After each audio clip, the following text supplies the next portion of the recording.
It was 4:47 p.m. on Christmas Eve. My team had already left. The office was empty, and my manager called me into his office, closed the door, and told me my position was being terminated effective immediately. No warning, no performance plan, no conversation, just a pre-printed letter, an HR representative on a laptop screen, and a cardboard box already waiting in the corner. They had planned this before I walked in. I drove home in silence. My family was inside decorating the tree. I sat in my car in the driveway for 23 minutes, and I made myself a promise. This was not the end. This was the beginning of something else entirely. I joined Pinnacle Systems in 2019 as a senior cloud solutions engineer. Austin, Texas. B2B software company serving mid-market enterprise clients. Fast-growing, high-pressure, the kind of place where results were everything until they weren't convenient anymore. My manager was a man I'll call Brian Hollis, methodical, political, the kind of person who tracked loyalty more carefully than performance. If he liked you, you were untouchable. If he didn't, he built a case. For 2.5 years, my performance reviews were excellent, consistently rated in the top quartile, 2 internal awards, a client satisfaction score that ranked highest on the entire solutions team. Then, in early 2022, something shifted. A new VP joined the company, someone Brian had worked with before. Within weeks, Brian's entire behavior toward me changed. Colder, more critical. Suddenly, nothing I did was quite right. Small things at first, being left off meeting invites, feedback that contradicted previous feedback, comments in team settings that were just sharp enough to register but deniable enough to dismiss. By October 2022, I was placed on a performance improvement plan. 90 days. The stated reasons were vague, communication gaps and delivery inconsistencies, nothing specific, nothing measurable, nothing that matched my actual track record. I hired an employment attorney that same week. She reviewed the PIP and said 3 words, "This is pretextual," meaning the performance issues weren't real. The PIP was the paper trail they were building toward a predetermined outcome. I completed every requirement of the PIP, every single one, documented and time-stamped. My attorney advised me to keep working and keep records, which I did every single day for 90 days. On December 24th, at 4:47 p.m., Brian Hollis terminated my employment anyway. The stated reason, continued performance concerns, no specifics, no examples, just the letter, the box, and a handshake he didn't offer. I signed nothing that day. My attorney had told me specifically, sign nothing without her review. The HR representative looked uncomfortable when I said that. Brian looked at his watch. I cleared my desk. I took my personal hard drive, and I walked out of that building into the cold December air, carrying everything I needed, including 3 years of performance documentation that told a completely different story than the one in that letter. The wrongful termination case was strong. But my attorney and I made a strategic decision. We would use it as leverage, not as a primary weapon, because I had something more powerful in mind. Within 2 weeks of being fired, I had 3 interviews. My reputation in the Austin tech market was solid. Clients knew my name, not just my company's name. That distinction was about to matter enormously. On January 19th, I accepted an offer from Meridian Cloud Solutions, Pinnacle's most direct competitor in the Austin market.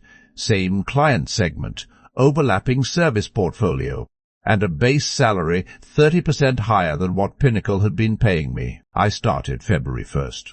By February 15th, I had already mapped every Pinnacle client relationship I had personally built and maintained over 3 years, the ones where the client knew me, trusted me, and communicated with me directly. There were 11 of them. Combined annual contract value approximately $3.1 million, and not a single one of them had any contractual loyalty to Pinnacle beyond their renewal dates. I did not chase them. I did not cold call. I simply let it be known through legitimate professional channels that I had joined Meridian. That was enough. Within 6 weeks, 4 of those clients reached out to me directly. The conversations were natural. These were people I had worked with for years. They asked how I was. I told them honestly what had happened, and then I showed them what Meridian could offer. The first client signed with Meridian in March, a $340,000 annual contract. One Pinnacle had held for 4 years.